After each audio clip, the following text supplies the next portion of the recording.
Berg im Herzen, seit ich denken kann, der Duft vom Wald, das Holz im Ofen, das lässt mich nie mehr los.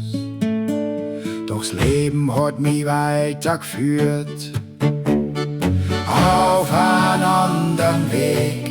Ich hab mein Glück in der Fremde gefunden und gehen war richtig für mich. Vor 4 Jahren sind wir aufgebrochen, mit Hoffnung im Gepäck. Der Weg hat uns bis Bulgarien geführt, zu einem neuen Daheim.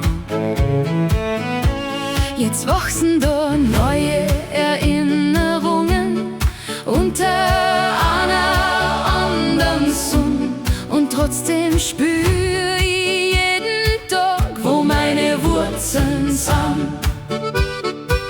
Man kann zwei Wege gehen Und trotzdem uns verstehen.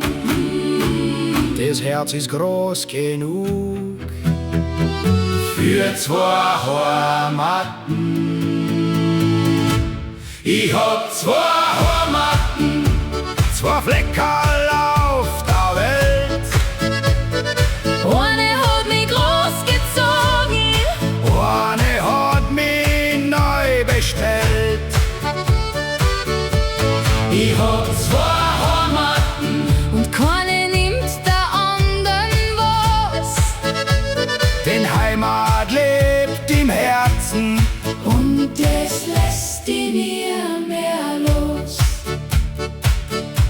Wenn ich wieder daheim bin, hör ich die Glocken vom Dorf.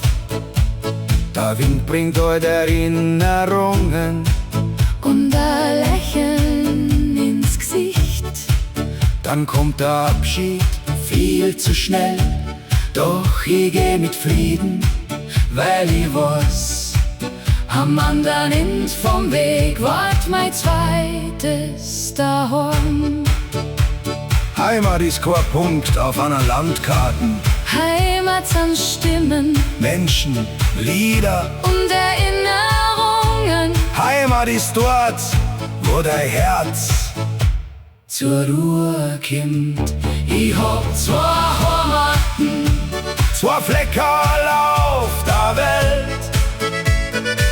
eine hat mich großgezogen, Eine hat mich neu bestellt. ich hab zwei Heimaten, Egal wohin ich geh, ein Stück von mir bleibt Bayern. ein Stück bleibt jetzt in Bulgarien. Ich hab zwei Heimaten.